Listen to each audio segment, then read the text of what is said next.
as a result of the legal decisions made, Ben cannot speak out. Episode 3 is finally finished after crazy all-nighters and basically destroying my health.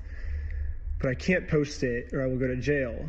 And not only that, I will also immediately lose my lawsuit of $300,000, and the GoFundMe we made for Brian will go straight to this mystery company that I am no longer allowed to talk about. They sent court papers to my email, which I guess a judge approved for them that this was a valid form of service. And so now that I'm officially served, I cannot even mention this company or I will be in jail and everything. Normally I would be like, screw the big guy telling me what to do. I'm going to do what's morally right. But in this situation, if I do that, then all my friends get screwed with this lawsuit and we lose all the GoFundMe money we raised, like immediately. So I am no longer allowed to even mention this mystery company. My personal opinion is that this is unfair because this order was put on me because this company was telling the court that I was making bomb threats. I was planning on murdering the manager and employees, which obviously I didn't do, and you can see that in the footage. The only problem is I was not given a chance to share my side. The court just heard their perspective, not mine. So because I wasn't able to share my side, I am now no longer allowed to talk about them, and looks like this might be it. So, yeah. You know, it's just so wild to me that everyday people and folks with the least amount of power and influence are expected to do everything right to the letter of the law. And those with power, those with the most amount of resources to represent and defend themselves, can get away with anything. And the police will help. You know, I think with what Ben's going through, I think it's even more important to cover this story. He can't speak out for himself. And so what seems like it was initially about Legos really just revolves around corporations, greed, and corruption from law enforcement. The theme of the day. I'm gonna let you guys hear just a little recap. Philly D here. Basically, there's a guy from Oregon by the name of Brian Manziel who entered into a consignment agreement with the local Bricks and Minifigs franchise to sell his dad's $200,000 Lego collection for a 65% cut. But after corporate seized that franchise and sold it to new owners, the remaining Legos just disappeared, with Brian claiming that the company and/or its new owners stole the Legos and refused to honor the consignment deal. And that is where Reckless Ben comes in, right? The YouTuber launching a full-scale investigation that took him to Utah so he could serve papers to the new franchise owners live. But things have then quickly spiraled out of control. Ben was arrested twice on accusations of stalking one of the owners. His Airbnb was raided for the missing Legos. His car was searched for heroin, and he eventually fled to Mexico. And you've got Ben saying that a lot of this feels like a big conspiracy between the new franchise owners and the American Fork Police Department in Utah because the owners are Mormon and the cops are also part of the Mormon community. And last week, you had the AFPD posting a video statement sharing their side and effectively denying any kind of collusion. But you then had Ben hitting back at their version of events and calling on them to release all unredacted body cam footage from the case. And it now appears that we've gotten that unredacted footage, or at least some of it, though I will say it's also unclear exactly where it came from. On one side, you have Ben posting a video today where he made these claims about the origins and content. Someone actually hacked into the American Fork Police Department and released all the footage unredacted of my interactions with them. Sadly, they weren't able to get the first 2 days where I was accused of having heroin on me. But the final 2 days, we were able to see a lot, actually. But then you also have a number of people on Reddit who seem to have evidence that the footage may not have actually been leaked in a hack. Right when the AFPD posted their video last week, they included a link to a Dropbox that contained body cam footage. It's important to recognize a couple things. So one, the PD's already been found to be lying about, even in their public statement when they did a press conference, they lied about so many things. And one of the things they lied about, which I think is a really key part, is that they accused him of stalking when he was trying to serve papers for a lawsuit. One of the biggest disputes in Utah, it centers around Ben's efforts to serve legal documents to a man by the name of Josh Johnson, who's one of the new owners of the Bricks and Minifigs franchise in Oregon. Ben says that he can't move forward with his lawsuit until he gets Josh to sign the documents. So he calls him, he goes to his house, he sends others to his house, and he has no success. Instead, he gets arrested for trespassing and stalking. But early on in his attempts, police offered to give Josh the papers, but Josh kept claiming, hey, those papers are fake, and the cops didn't end up serving the documents even after they verified that they were legitimate. And well, that's stuff that we already knew. When I say they called the courthouse to ask if this was a real court case, and it was. The law clerk tells the cop, and they still don't do it. Watch. Ben then plays a clip of the body cam footage that he says shows how easily the cops just gave up when they could have just served Josh. I've talked to the Kaiser Police Department. There's nothing filed. So no, I'm not accepting service from them. Okay. Absolutely not. It's fake. Okay. It's not real. That's completely fine. You have that right. When they're claiming, oh, he's been served or whatever, the police are lying about that one portion right there, because even on the body cam footage, you see he never gets served. The police department itself, when you watch some of the body cam footage, so they chase after Ben and the other guy in the car, and they find an excuse to stop him. And when you review the body cam footage, there was no legit reason to stop him. So here's what happened. Josh is outside in the street, and he points out the car that Ben is allegedly in.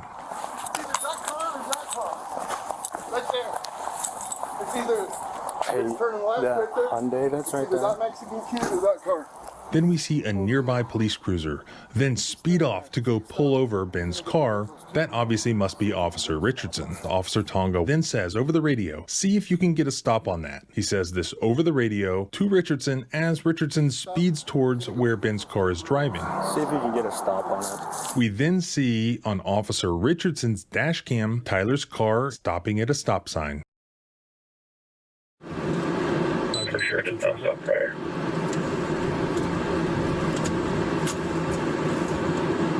J42 traffic.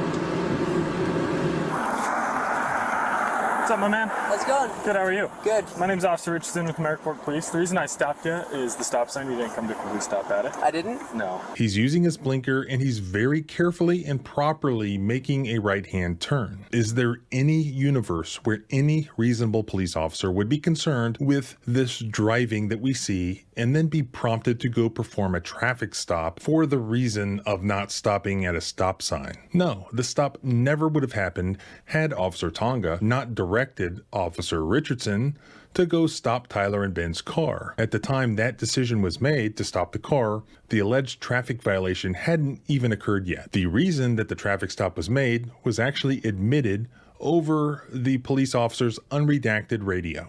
He's just saying that they were recording, so there's nothing criminal that they were doing. Just get the 28 for it. Should be good. What does that mean? Well, 1028 under their police code apparently means the check of a vehicle ownership / registration information. So they admitted that nothing criminal was known to have occurred, but that they just wanted to identify who was the registered owner of the vehicle. That's it. Meanwhile, Josh Johnson is basically directing these cops outside his house, telling them what to do, and they appear to be complying, despite the fact that no illegal activity has even been alleged. What is the first thing that he does? That's right, he calls Josh. Hello, is this Joshua? Yeah, this is he. This is Officer Tonga again. Hey. So,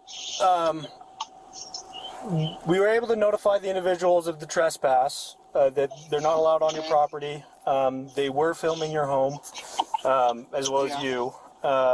So, one of the individuals is Reckless Ben. But it's so blatant when you watch some of the body cam footage. I remember there's moments where you see them like directly saying like, "Do you like Utah?" Officer Tonga, who by the way started this whole thing with his direct phone call to Josh, which already reeks of a special relationship, admitted that he was going to treat Ben differently because this is Utah. Ben, how's Utah? It's good. You like it? In the days to come, where the incidents progressively become way worse, there would be other admissions by the American Fork Police Department that this was a targeted campaign to scare Ben out of Utah, thereby protecting fellow Mormons. The way that they're talking, they don't want this guy around. Literally, all this police officer has to do is be like, "You are served," and then he doesn't even have to accept them. He can literally just drop them. He said you got served. I'm sorry. I'm sorry. I'm not mad at you. It didn't come from Wait. me. I'm thinking of the wrong one. I'm thinking of Stop the Yard. Why we we crumping? Like it You was. got served. You got served. I didn't do much crumping. Am I tripping? Yeah. Omarion and Marcus Houston was doing some other things. Sure. Because I felt like when you said you got served, both of us started doing Chris Brown. Yes. That's Thumb the Yard. Then there was also this moment that Ben claims just further illustrates how the cops were working to help Josh. What are you wanting done today? Besides, obviously, talk to... As much as you humanly possibly can. I can screen charges. I'm open to screening charges through our attorney. Yeah. Instead of serving these court papers like the police officer promised me he would, this officer would rather screen all possible charges for me to see what random stuff they can make up about me. There were also at least 2 moments where Josh told the police that Ben sent another person to threaten him with murder. Hired this YouTuber. His name is Ben Schneider. He's Reckless Ben. They sent people in saying they're going to murder our manager. They sent a lady in, and the lady's like, "Oh, I'm going to murder you," to Amanda, the manager. And now Josh has just committed a felony. The idea that the cops would side with either side is absurd. The idea that the cops would lie. Then they would do these raids and go after this person when they're trying. No. Some people are going to make all these criticisms of Ben and some of his tactics because some of them have definitely been borderline or whatever it is, but I just don't care for it. I don't care for it because I'm kind of tired of everyday people and citizens being held to higher standards than the very systems that they're supposed to rely on to enforce the law. You know, there's something so off. Think about how this all started. This really is about a man who owned a collection that was valued at a certain amount. Not only was it valued at $200,000, the Bricks and Minifigs, which is the chain that sells Legos, advertised his collection on their social media. Oh, $200,000 just came in. We're going to sell it in the store. They all talked about it. Now it's time to pay him out what he's due, and they're trying to use corporate tactics to get out of paying him what he's owed. They used him for marketing. They sold some of his material, and then they tried to say, oh, our employee didn't do their job, so we're not paying anything out. And then when they ended up losing in small claims court so that he can get the money, you know what they did? They closed down the franchise so they can get out of paying. So this idea that I'm going to sit here and get upset with Ben when corporations and law enforcement are doing everything in their power to be fucking rats and protect those who shouldn't be protected at the expense of the people that they should be serving. You know, this guy over here talking about it's a fake lawsuit, the cop verifies it, doesn't serve. What are we doing? Cop making up pretenses so he can stop the person? Oh, you didn't stop at the stop sign. You checked the video, he clearly stopped. You're crooked. That's what it is. That's it. The cops are crooked.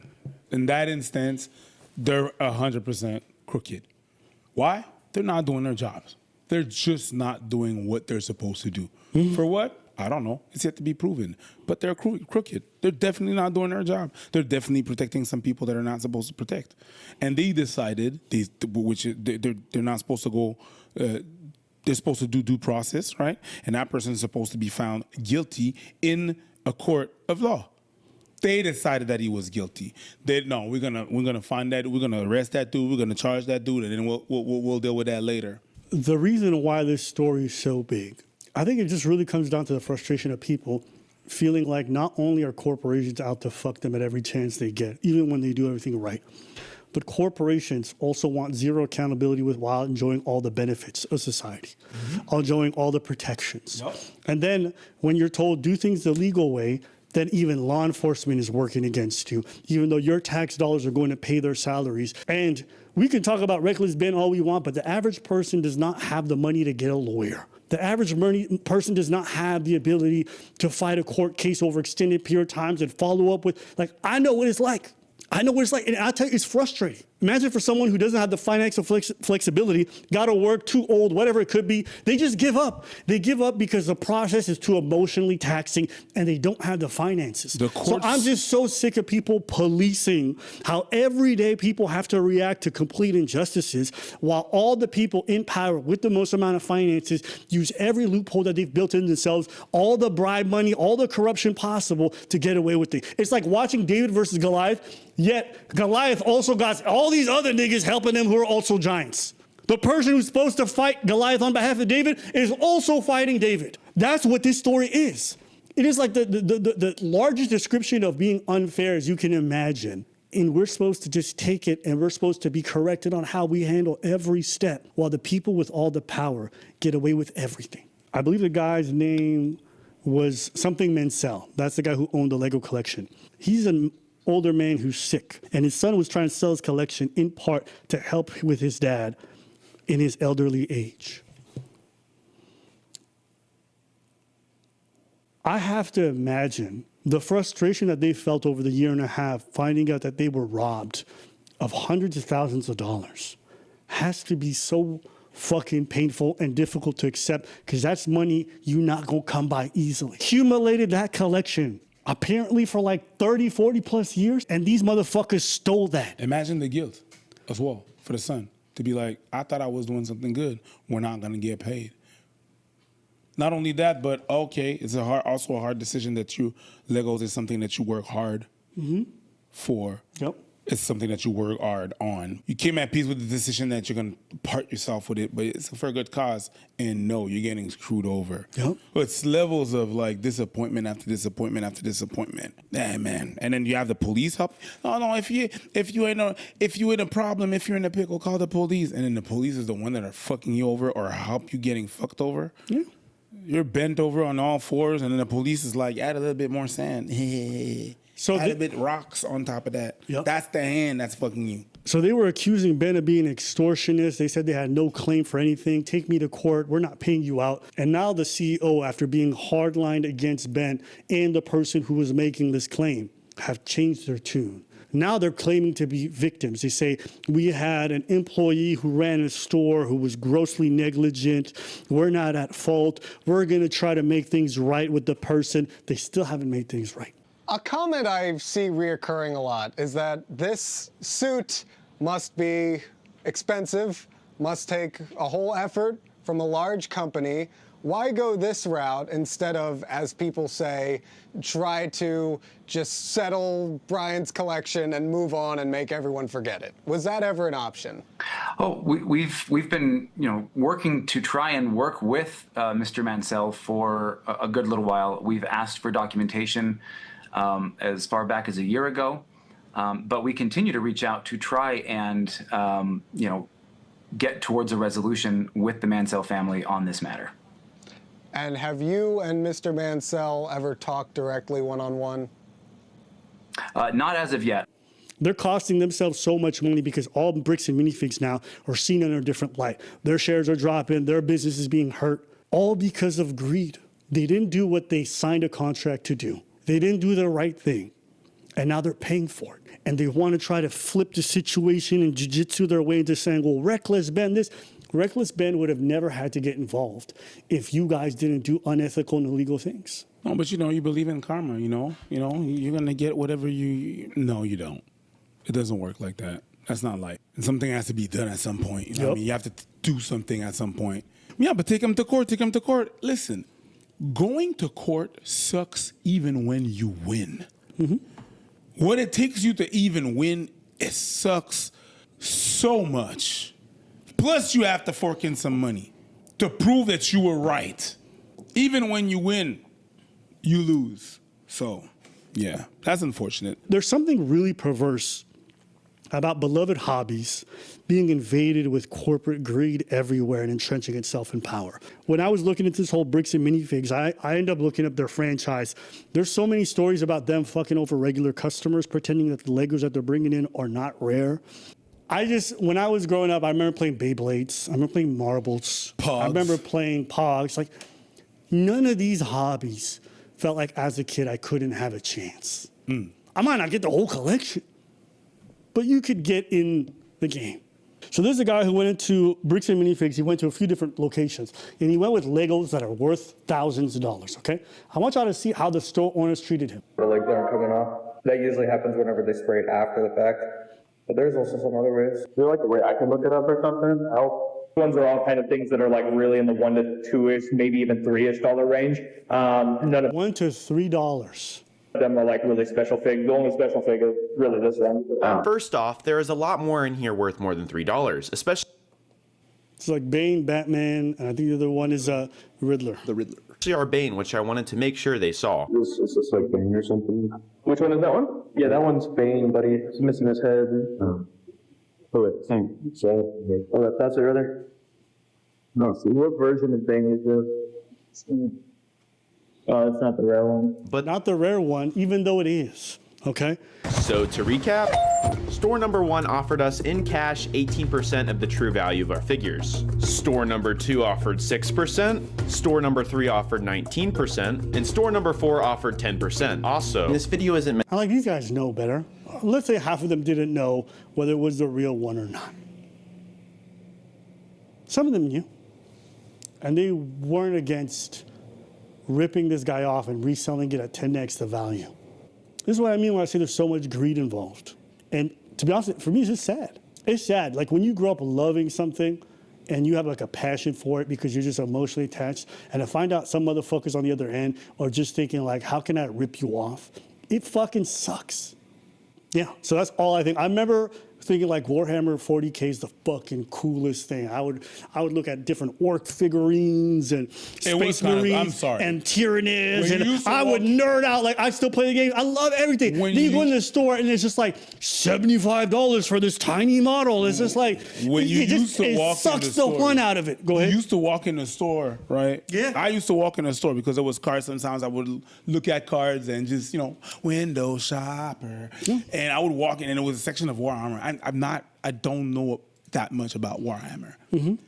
But seeing a whole set with the figurines looks fucking majestic. Oh, yeah. It really is. I was like, oh, shit, that's cool. What's that? That's Warhammer. Damn, that's a lot of figurine. Oh, how much is one, my nigga? I'll see myself out. I'll be over there not buying shit. And I see people that have the whole collections. They pour that they are in. You have to paint them. You pay. No. I am sorry. It's a lot of money, a lot of sweat, a lot of passion. My concern is that like a lot of other people growing up may not have that opportunity 100%. Because of what's invaded these worlds. I think that kind of covers this topic for me. I hope that the man, from what I understand, he ran a GoFundMe. He was able to recoup a lot of his money, so I'm happy for him. And I hope that money goes to a really good spot for Reckless Ben. I hope just all the things that we discussed, from the police corruption, the invasion of greed involved in all these passion hobbies. I wonder how you guys feel. I don't know if I'm tripping or I'm just on my old man mode where, I'm having this feeling, but yeah, that's what I've been thinking about.